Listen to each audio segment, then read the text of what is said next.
அவர் கேட்கிற முதல் கேள்வியிலேருந்தே வந்து எழுதுல்ல. இப்போ நீங்க வந்து எம்ஜிஆர் விதியை மாத்திட்டாங்க, ஐயோ செஞ்சுட்டாங்கன்றீங்க.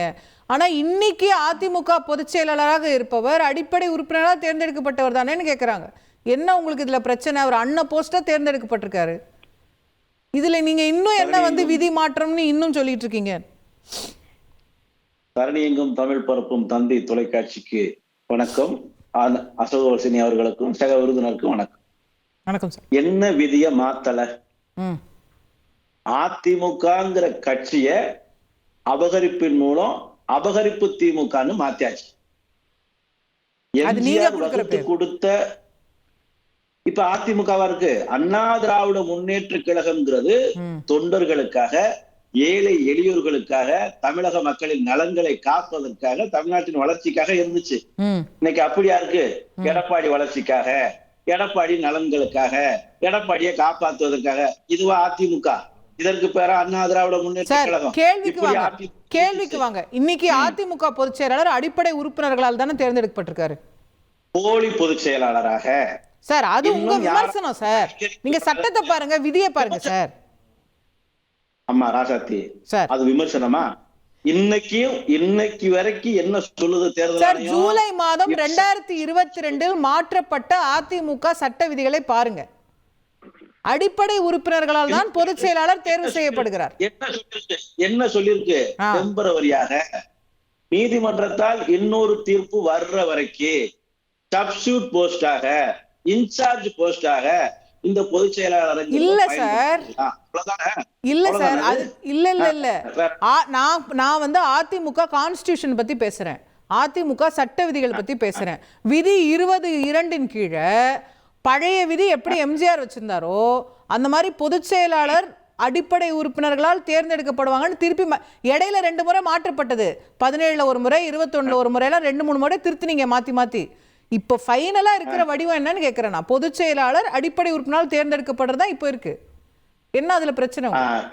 அடிப்படை உறுப்பினரை எப்படி புரட்சி தலைவர் இந்த விதியவா கொண்டு வந்தார்?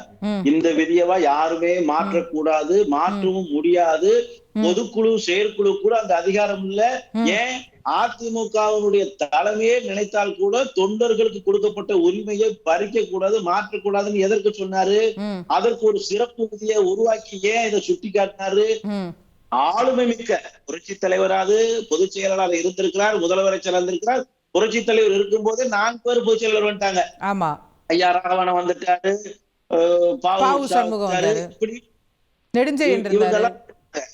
நெடுஞ்செழியன் இருந்தாரு.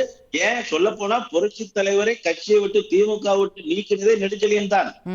திமுக பொதுச் செயலாளராக அவர் தான் கையெழுத்து இருந்தார். அப்புறம் அவரே இங்க வந்துட்டாரு. எப்படி வந்தாரு? பொதுச் செயலாளரவே வந்தாரு. திமுக பொதுச் செயலாளர் புரியுது. இல்ல அந்த வரலாறுலாம் நான் புரிஞ்சுக்கிறேன். இன்னைக்கு இருக்கிற விதியில நீங்க என்ன குறைய கண்டீங்க அதை மட்டும் சொல்லுங்க. அங்கதான் வரேன். அப்படி வகுத்த விதியில இவர்களெல்லாம் விட ஏன் புரட்சி தலைவர் எம்ஜிஆரை விட கட்சியில தனிப்பெரும் செல்வாக்கு பிடித்த ஆளுமிக்க தலைவரா வாழ்த்தவங்க, கட்சியை வளர்த்தவங்க புரட்சி தலைவி அம்மா. சரி, அம்மா சொன்னது அதுதான் சட்டம். நம்ம பாகுபலி படத்துல மாதிரி நான் சொல்லுவதே சட்டம், அதுவே சாசனம் மாதிரி. அந்த அம்மா கூட என்ன செஞ்சாங்க? தொண்டர்களால் தலைவரை தேர்ந்தெடுக்கப்பட வேண்டிய விதியில திருத்தல மாற்றல. இவர் யாருங்க? எடப்பாடி. அவங்க அதான் கேக்குறாங்க. சார் டயர்ட் ஆயிட்டேன் சார் நான் கேட்டு. அதிமுக பொதுச் செயலாளர் இன்னைக்கு அடிப்படை உறுப்பினரால் தானே தேர்ந்தெடுக்கப்படுறாங்க. லேட்டஸ்ட் கான்ஸ்டிடியூஷன் படிச்சீங்களா? 2022 ஜூலை 11. அடிப்படை உறுப்பினர்கள் போட்டி போட முடியுமா? அவங்களுக்கான உறுப்பினர் உரிமையை பறிச்சிருக்கிறா? இதத்தான் சொல்றோம், இதத்தான் சுட்டி காட்டுறோம். தொண்டர்களுக்கு கொடுக்கப்பட்ட உரிமை முற்றிலுமாக பறிக்கப்பட்டிருக்கிறது. புரட்சி தலைவியின் ஆன்மா சிதைக்கப்பட்டிருக்கிறது. போட்டியிடுறதுக்கும் எல்லாருக்கும் உரிமை வேணும்ன்றீங்க. ஆமா, அப்படின்னாத்தானே ஜனநாயகம். 10 மாவட்ட செயலாளர் முன்மொழியணும், 10 மாவட்ட செயலாளர் வழிமொழியணும், 10 ஆண்டு கால உறுப்பினரா இருக்கணும், 5 ஆண்டு கால தலைமை கழக நிர்வாகியா இருக்கணும், சிலுவம்பாளையத்துல பிறந்திருக்கணும், எடப்பாடி பழனிசாமி பேர் இருக்கணும் வச்சுக்கல. இதை தாண்டி இதுக்கு பேரு அதிமுக கட்சியா? இதற்கு பேரு அதிமுக விதியா? சிதைச்சிட்டாங்க, சின்ன பின்னப்படுத்திட்டாங்க. பழனிசாமிங்கிற ஒற்றை நபருக்காக ஒரு மாபெரும் மக்கள் இயக்கம் கால்ல போட்டு விதிக்கப்பட்டிருக்கு. இதற்கெல்லாம் முற்றுப்புள்ளி வைக்கிறதுக்கு தான் இந்த தீர்ப்பு கொஞ்சம் மாற்றத்தை கொடுத்திருக்கு. முழுசா எங்களுக்கு சாதகமா எல்லாம் வரல. உடனே அதுதான் நான் கேட்க வந்தேன். விசாரணைன்னு சொன்ன உடனே ஏன் இவங்களுக்கு இந்த பதட்டம் வருது? விசாரணை தானே விசாரிக்க தானே சொல்லியிருக்கிறாங்க. இப்ப அதுக்குள்ள வந்து மீண்டும் தர்மம் வெல்லும்னு பஞ்ச் டயலாக் எல்லாம் ஓபிஎஸ் அவர்கள் சொல்றாரு. இப்போ விசாரணையில தீர்ப்பு அவங்க பக்கம் கூட வரலாம்ல. தீர்ப்பு நியாயமா யாரு பக்கம் வேணாலும் வரட்டும், எங்களுக்கு அதை பத்தி கவலை இல்ல. அநியாயமா கூட மாறி இருக்கு, அதை பத்தி நாங்க கவலைப்படுறது இல்ல. ஆனா கட்சி காப்பாற்றப்படணும், தொண்டர்களுடைய உரிமை காப்பாற்றப்படணும். புரட்சி தலைவர் எந்த நோக்கத்திற்காக இந்த கட்சியை வளர்த்தாரோ, புரட்சி தலைவி எந்த நோக்கத்திற்காக இந்த கட்சியை மாபெரும் மக்கள் கழகமாக மாற்றினார்களோ, அந்த நோக்கம் சிதையக்கூடாது. ஒரு தனி மனுஷனுக்காக, ஒரு சுயநலவாதிக்காக இந்த இயக்கம் வந்து படுவாதளத்துக்கு தள்ளப்படுவது, தொடர் தோல்விகளை தொடர்ந்து சந்திப்பது ஒரு காலம் அனுபவிக்க முடியாது. எந்த கேஸ்ல எப்படி தீர்ப்பு போனாலும் இந்த சட்ட போராட்டம் ஓயாது. பழனிசாமி தலைமையில அப்புறப்படுத்துற வரைக்கும் இந்த போராட்டம் நிக்காது. ஓகே, கேட்போம். நான் திரு தமிழ்மணி அவர்கள் நம்மோடு இணைகின்றார்கள். அவரைய நிகழ்ச்சிக்கு அன்போடு வரவேற்கின்றேன். இந்த விதியில நீங்க வந்து இன்னைக்கு அடிப்படை உறுப்பினரால தேர்ந்தெடுக்கப்படுறாங்கன்னு ஒரு ஜஸ்டிபிகேஷன் திரு பொங்கலூர் மணிகண்டன் சொல்றாரு. ஆனா திரு கண்ணன் கேட்கிற கேள்வியிலும் நியாயம் இருக்குல்ல. நீங்க 20 பேர் முன்மொழியணும், வழிமொழியணும்னு நீங்க அடிப்படை உறுப்பினர்கள் போட்டிடுறதுக்கான வாய்ப்புகளே சுருக்கிட்டீங்க. அப்போ வந்து அது உண்மையான எம்ஜிஆர் சொன்ன ஜனநாயகம் அதுவா அப்படிங்கிற கேள்வி இருக்குல்ல. அதுதான் இப்ப தேர்தல் கமிஷன் ஆராய்ச்சி பண்ண போதா? அடிப்படை விதி தான் அவங்க இப்போ எல்லாரும் எழுப்பியிருக்கிற இஷ்யூவே. வைரமுத்து போட்ட கேஸ் தானே ஆரம்பிச்சதுன்னு. அவர் இந்த விதிகள் சூரியமூர்த்தி அவர் போட்ட கேஸில் இந்த விதிகள் சரி தப்புன்னு எங்கேயாவது சொல்லியிருக்காரா? இல்லை ஹைகோர்ட் பார்க்க சொன்னிச்சா? இல்லை, அது இப்போ நிறைய பேர் இம்ப்ளீட் ஆயிருக்காங்கல்ல, திரு ரவீந்திரநாத் உட்பட திரு கேசி. 1000 பேர் வரட்டுங்க, வழக்கு யார் போட்டாங்கிறது தான், என்ன போட்டாங்கிறது தான். ரோட்டில் பல பேர் பலது சொல்லுவாங்கங்க. இதை ஒரு ஹைகோர்ட் கேஸை பற்றி பேசிகிட்டு இருக்கிறோம்.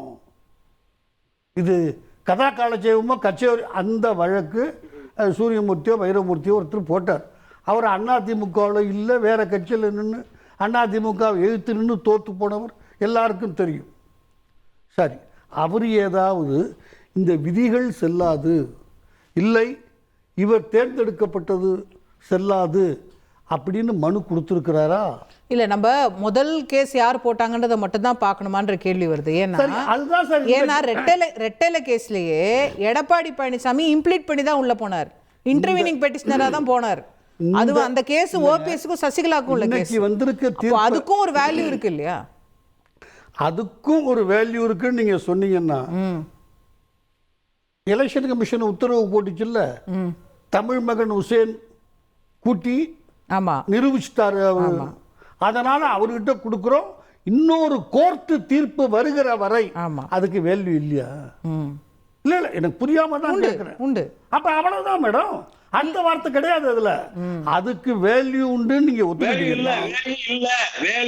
சார் நான் பேசிட்டு இருக்கிறேன் சார். அதான் சார், இல்ல இல்ல, உங்களுக்கு பாயிண்ட் இருந்தா பேசுங்க, நான் வேணாம்னு சொல்லல. கண்ணன் சார் வரேன், கண்ணன் சார் வரேன். அவர் முடிக்கட்டும், நான் உங்கள்கிட்ட வரேன். அவர் முடிக்கட்டும் சார், நான் உங்கள்கிட்ட வரேன். கண்ணன் சார், நான் உங்கள்கிட்ட வரேன் சார். சார் அந்த சார் தொடர்ந்து பேசினா எப்படி? நான் அவர் முடிக்கட்டும், உங்கள்கிட்ட வரேன்னு சொல்லிட்டேன், ப்ராமிஸ் பண்றேன்.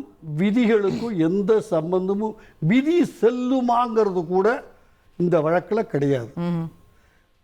இபிஎஸ் தேர்ந்தெடுக்கப்பட்டது செல்லுமா? கிடையாது. அதுக்கு தனித்தனி வழக்கு நிறைய பேர் போட்டு. விதியே செல்லாதுன்னு ஆயிடுச்சுன்னா தேர்ந்தெடுக்கப்பட்டது செல்லாது. That is implication. ஐயோ, அன்னைக்கு ஆட்சியை நானும் ஒத்துக்கிறேங்க. நீ இன்னைக்கே எதிர்பார்க்க முடியும்?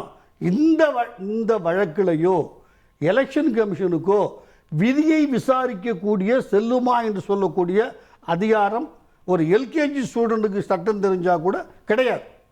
அது முதலே ஹைகோர்ட்டில் போட்டிருக்கிறாங்க, நடத்தட்டும். ஒன்றும் தப்பை யாரும் தவறுன்னு சொல்லலை. ஆகிடுச்சுன்னா திருப்பி ஏற்றுக்கிட்டு தான் ஆகணும். இபிஎஸ்ஸாக இருந்தாலும் ஓபிஎஸ்ஸாக இருந்தாலும். இன்னொன்று, அந்த சின்னத்தை இப்போ யார்கிட்ட கொடுக்கணும்னு கேட்குறாங்க. சின்னன்னு ஒன்று இருக்குது, கட்சின்னு ஒன்று இருக்குது. இதெல்லாம் இன்னும் ஒன்றாகலை. இந்த விதி நான் ரொம்ப தெளிவாக இருக்கு. இந்த வழக்கில் விதி வேலிடாங்கிறது அரைசாகலை. ஒன்று, ஏன்னா அவரே கட்சிக்காரர் கிடையாது, வழக்கு போட்டவரே. யார் வேணால் சேர்க்கலாம். அவங்க யாரை கேட்க சொன்னாங்கன்னு கேட்க சொன்னாங்கன்னு சொன்னீங்கல்ல, யாரான்னு பார்க்கட்டுமாண்ணா? உங்களுக்கு தெரிஞ்ச எனக்கு பொதுவா ஒருத்தர் கட்சியை விட்டு எடுத்தாச்சு, சட்டை கரவேட்டி துண்டு எதுவும் நீ உபயோகப்படுத்தக்கூடாதுன்னு சொல்லி அவர் காவி சட்டை கூட ஒரு நாள் போட்டுக்கிட்டு இருந்தார். யார்? ஓபிஎஸ். புரியுதுங்களா? அப்போ ஓபிஎஸ் 2 நீதிபதிகள் சொன்னது அது இல்லைன்னு ஆயிடுச்சா? அதை மாத்திட்டாங்களா இப்ப ஏதாவது? அது ஒரு நேச்சுரல் ஜஸ்டிஸ் இல்ல சார். நீங்க வந்து அவர் எதிர்க்கிறார்ன்றதுனால தானே அவரை நீங்க கட்சி விட்டு நீக்கிறீங்க. It is against natural justice. Court சரின்னு சொன்ன பிறகு நீங்க யாருங்க? Ashoka is not supreme court judge. I would bow my head. Ashoka must remember who is Ashoka. I am aware who am I. நீங்க சுப்ரீம் கோர்ட் ஜட்ஜ் இல்லை மேடம், ஹைகோர்ட்டு 2 நீதிபதிகள். அவரை எடுத்ததும் தப்பு இல்லை. அவர் இனிமே கட்சி துண்டு கட்சி வேட்டி எல்லாம் அவர் ஒத்துக்கிட்டது தான். அவருக்கு மேலே அவர் சுப்ரீம் கோர்ட் போயிருக்கலாம், அவர் போகலை. சொல்றது புரியுதா? நீங்க யாரு கேட்குறா போராடுறா? இப்போ ஒன்று முடிஞ்சு போச்சு. அவங்க சசிகலா வழக்கு போட்டாங்க. இல்லை இந்த கேஸ்ல அவங்க வரவே இல்லை. அது இந்த கேஸ் இல்லைங்க. நான் பொதுச் செயலாளர்னு யார் கண்டஸ்டன்ட்னா உங்ககிட்ட சின்னத்தை கொடுங்க, நான் யார்கிட்ட கொடுக்கலான்னு பார்க்கணும் இல்லைங்களாங்க? இல்லை சின்னத்தை புதைச்சிடுறதா? யார்ட்டையும் கொடுக்காம ஃப்ரீஸ் பண்ணலாம். எதுக்காக? எப்போ பண்ணலாம் தெரியுமா? இந்த சின்னம் தவறாக பயன்படுத்தப்பட்டிருக்கு. இதை இபிஎஸ் தவறாக பயன்படுத்திருக்கிறாரு. இன்னென்ன காரணங்கள் யாராவது எங்கேயாவது உங்க காதில் விழுந்துச்சா? யாராவது சொன்னாங்களா? சொல்லுங்க. அதனால் எப்படி ஃப்ரீஸ் பண்ண முடியும்?